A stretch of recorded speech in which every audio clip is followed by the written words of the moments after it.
আজকে যে আয়োজনটা করেছে আমাকে, এই যে আমার কমরেড দুই সাইডেই আছে, সিনিয়র জুনিয়র দুজনেই আছে, আমাকে দাওয়াতের অনুষ্ঠানের কথা বলে নিয়ে আসছে। যদি আমাকে এই আয়োজনটার কথা বলতো তাহলে কিন্তু আমি আসতাম না। আর আমার নামে যে ওরা যে অভিযোগ করেছে এটা কিন্তু শিওর, ভালো মন্দ দাওয়াত দিলে আমি সেখানে যেতে পারি না। সবাইকে বলি যে আমি যেটা খাবো সেটা আরেকজন কাকে খাওয়ায়, তাতেই আমি আলহামদুলিল্লাহ ভালো আছি। কিন্তু আর যদি কোনো কষ্ট দুঃখ থাকে বা সমস্যা হয় আমাকে ফোন করবেন, আমি যেতে না পারলে লোক পাঠাবো, সেখানে যে ধরনের সমস্যা আছে সমাধান হবে। তা আমি খাওয়া দাওয়ার বিষয় নাই। আর আমাকে যে আয়োজনটা সারপ্রাইজ দিয়েছে এটা অসংখ্য অনেক ধন্যবাদ। ধন্যবাদ দিয়েও ছোট করবো না, তাদের জন্য অনেক শুভকামনা রইল। আল্লাহ তাআলা যেন সারা জীবন তাদের পরিবার এবং তাদেরকে যেন ভালো রাখেন। সংবাদ সম্মেলনের উদ্দেশ্য, আমরা এমন একজন মানুষকে দীর্ঘদিন ধরে খুঁজতেছিলাম, যাকে আমরা অনেক চেষ্টা করেও আমাদের সুবিধা মতো সময়ে আমরা তাকে পাইনি। আমরা সেই ব্যক্তিকে আজকে আপনাদের সামনে উপস্থাপন করব। তিনি কোনো ক্ষমতার চেয়ারে অধিষ্ঠিত নন, তিনি কোনো কর্পোরেট হাউজের সুবিধাভোগী সেবক নন, তিনি মানবতার ফেরিওয়ালা, খ্যাত আঁখি খান।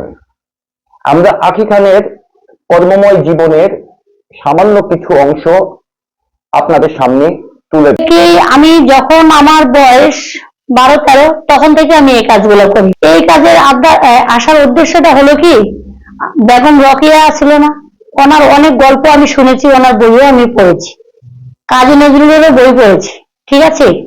তারা নিজের খাবারটা বিলিয়ে যদি দিতে পারে তাহলে আমি কেন দিতে পারবো না। আমিও ছোটবেলায় আমার স্কুলে গেলে আমার খাতা কলম যদি আছে আরেকজনের পাশে নেই, আমার খাতা কলম তাদেরকে দিতাম, বাসায় এসে বলতাম আমার খাতা শেষ হয়ে গেছে, হারিয়ে গেছে, কলম ভেঙে গিয়েছে।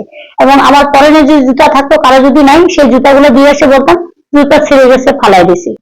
আঁখি রাহাত খান, আপনারা ইতিপূর্বেই তার কর্মব্যস্ততা এবং কর্মক্ষেত্র আপনারা অনুমান করতে পেরেছেন।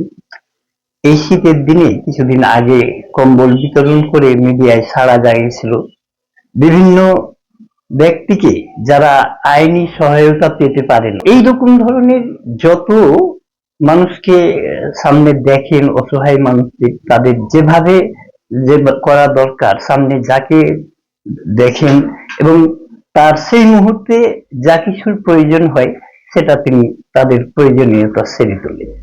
এইরকম একটি মানবতার ফেরিওয়ালা খ্যাত ব্যক্তিত্বের কথা আমরা বলতেছি। তিনি আজ আমাদের সামনে এসেছেন। তাকে আমরা মনে করি যে এই ব্যক্তিকে দিয়েই সমাজের কিছু কাজ হতে পারে। এই দৃষ্টিকোণ থেকে কিছুদিন পূর্বে আমরা তাকে বাংলাদেশের কমিউনিস্ট পার্টি মার্ক্সবাদীর নারী বিভাগ গণতান্ত্রিক নারী মঞ্চের দায়িত্ব দান করেছি। আমরা তার কর্মব্যস্ততা, কর্মযোগ্যতা দেখে মনে করেছি শুধু বাংলাদেশ নয়, যেহেতু বাংলাদেশের কমিউনিস্ট পার্টি মার্ক্সবাদী সারা বিশ্বব্যাপী কাজ করে থাকে, তো বিশ্বের নারীদের অগ্রণী ভূমিকার ক্ষেত্রে, নারীদের সংগঠিত করার ক্ষেত্রে, নারীদের অভাব অভিযোগ পূরণের ক্ষেত্রে এবং নারী অধিকারের কথা বলার ক্ষেত্রে তিনি সম্যক ভূমিকা রাখবেন। আমি সরকার হওয়ার আমার চিন্তা নেই, কিন্তু সরকারের গদি থাকে 5 বছর, আর আমি যে কাজটা করব আমার গদি না, আমার সম্মানটা থাকে যেন আজীবন, মরণের পরেও যেন থাকে। আমি সেই চিন্তা ভাবনা করে এই কাজগুলো করি। যে বাড়িতে একটা ঘর নেই সেখানে একটা ঘরের ব্যবস্থা করেছি। আমি তো ইচ্ছা করলে অনেক ভিডিও নিতে পারতাম। আমার এলাকাবাসী বলতেন, আমার পাশে যে আমার শিক্ষক আমাকে যে পড়িয়েছেন উনি বলতো 10টা টাকা কাউকে দান করতে গেলে ডান হাত থেকে বাম হাত যেন না জানে। এই শিক্ষাটা নিয়ে আমি বড় হয়েছি, তো এই জন্য আমি কোনো ভিডিও ধারণ করি না। তিনি আজকে কোনো একক ব্যক্তি নয়, তিনি মানবতাকে একটা প্রাতিষ্ঠানিক পর্যায়ে রূপদান করেছেন। তার কর্মময় জীবনের যদি আমরা বর্ণনা করতে থাকি তাহলে হয়তো ঘন্টার পরে ঘন্টা সময় চলে যাবে, কিন্তু আমরা আসলে তাদের কিছু কাজ আমাদেরকে তুলে ধরতে হচ্ছে, যেহেতু আমরা তাকে আমাদের মাঝে পেয়েছি শত চেষ্টার পরে এবং উনি আমাদেরকে সময় দিয়েছে। ওনাকে আমরা আমাদের পক্ষ থেকে ধন্যবাদ জানাচ্ছি। আখি খান এমন একজন মানুষ যিনি যেখানে সমস্যা সেখানেই সমাধান, এই নীতিতে বিশ্বাস করে। আমি দেখেছি যে উনি আর আমি পাশাপাশি একদিন চা খাচ্ছিলাম, তো হঠাৎ করে বললো যে ভাই অমুক জায়গাতে একটা সমস্যা হয়েছে, ওখানে কিছু অসুস্থ মানুষ আছে, যে মানুষগুলোকে দেখা যাচ্ছে যে ওনার কাছে ফোনটা যখনই আসছে আমি এখন চা খাবো না, আমি চলে যাচ্ছি। ওই মানুষটাকে রিকশায় করে তুলে নিয়ে চলে গেছে মেডিকেলে। এই আখি রাহাত খান বাংলাদেশের টেকনাফ থেকে তেতুলিয়া, রূপসা থেকে পাটুরিয়া, প্রতিটি প্রান্তিক জনপদে তার পদাচরণা আছে মানবতার ফেরিওয়ালা রূপে। সুপ্রিয় সাংবাদিক বন্ধুগণ, এই শীতে কিন্তু অসংখ্য মানুষ অত্যন্ত বিলাসী জীবন যাপন করছে। তো যাদের টাকা আছে তাদের লাইফটা এক, যাদের টাকা নাই তাদের লাইফটা আর এক। কেউ থাকে পাঁচতলায়, কেউ থাকে গাছতলায়। তো আখি রাহাত খানের টার্গেট ওখানেই, যে থাকে গাছতলায় তার পাশে আর কেউ থাকুক বা না থাকুক, আমি আখি রাহাত খান আছি। উনি ঢাকা, চট্টগ্রাম, খুলনা, রাজশাহী, সিলেট, রংপুর, বরিশাল, এই কয়টা বিভাগে উনি বিগত 15 দিনে প্রায় 11,500 কম্বল বিতরণ করেছে ছিন্নমূল মানুষের মাঝে। ওনার প্রতি আমার একটা বিশেষ অভিমান আছে, কারণ ওনার সাথে আমার একটা খুব ভালো বন্ডিং আছে। অভিমানটা কি, ওনাকে যদি আমরা কোনো একটা আনন্দ ঘন মুহূর্তে আমরা ওনাকে দাওয়াত দিই, ওনাকে আমরা পাই না। তো সেই ক্ষেত্রে আমাদের অভিযোগটা আছে যে ওনাকে আমরা একটা ভালো মুহূর্তে পাচ্ছি না। ওনার কথা যে ভাই যদি কখনো বিপদে পড়েন তখন বললেন, খালি কান পর্যন্ত আমাকে পৌঁছাইবেন, আমি চলে আসব। অর্থাৎ ওনার এই যে বর্ণাঢ্য কর্মময় জীবন, এই জীবনটার মধ্যে কোনো ভোগবাদী ব্যবস্থা নাই। শিশুদের জন্য এই পর্যন্ত বাংলাদেশের বেশ কয়েকটি জায়গাতে 13টি বিদ্যালয় প্রতিষ্ঠা করেছে, যে বিদ্যালয়ে কয়েক হাজার শিক্ষার্থী, ছিন্নমূল শিক্ষার্থী যারা লেখাপড়া করে বিনা বেতনে। এটা ভাবা যায়, প্রতিটা স্কুলে একাধিক শিক্ষক আছে, সেই শিক্ষককে বেতনটা দেয় উনি নিজে।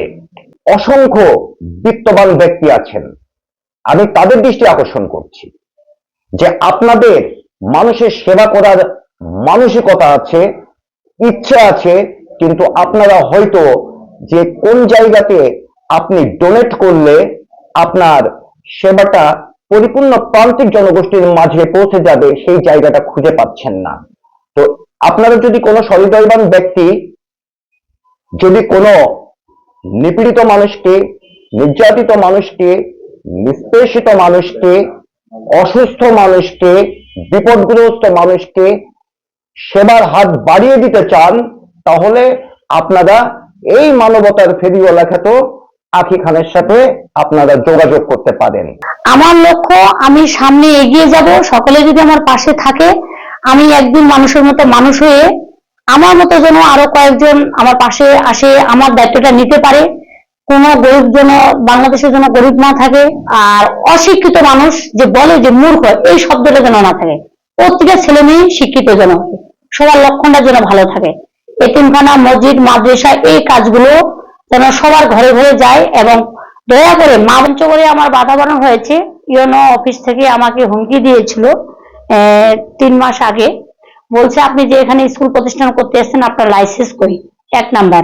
2 নাম্বার, এবং ওখানকার মেম্বার হাবিজুল মেম্বার বিনপুকুর, তাকে দিয়ে আমাকে নিষেধও করেছে, প্রোগ্রামটা বন্ধ করে দিয়েছে।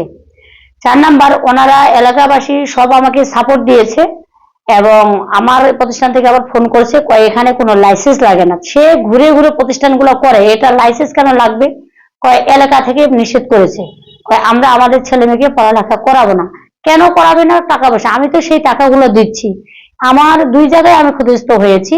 পঞ্চগড় ইউনো অফিস থেকে আমাকে করেছিল, বদা ইউনো অফিস, এখানে এক জায়গায়, আর একটা ফরিদপুর, এই 2 জায়গা। তাছাড়া আল্লাহর রহমতে কোনো জায়গায় আমি হয়নি। ইতিপূর্বেই আখি রাহাত খানের তার বর্ণাঢ্য কর্মময় জীবনের মানবিক অংশগুলো শুনেছেন।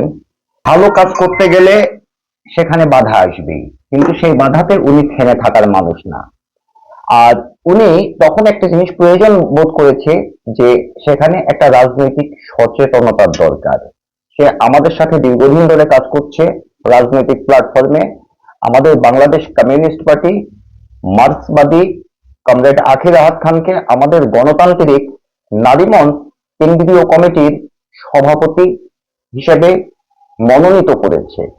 আমরা কমরেড আখির আহাদ খানের মতো একজন মানবতার ফেরিওয়ালাকে পেয়ে আমরা অত্যন্ত আনন্দিত। আমরা চাই কমরেড আখির আহাদ খানের হাত ধরে এদেশের নিপীড়িত, নির্যাতিত, নিষ্পেষিত নারী সমাজ মুক্তি পাক এবং ক্ষুধা, দারিদ্র্য, বৈষম্য থেকে চিরতরে মুক্ত হয়ে আমরা একটি সুন্দর, সাবলীল এবং সুন্দর একটি বাংলাদেশ আমরা বিনির্মাণ করতে পারি। আমি এই প্রত্যাশা রেখে এবং আমার যোদ্ধাদেরকে বিপ্লবী লাল অভিবাদন জানিয়ে আমি আমার বক্তব্য শেষ করছি।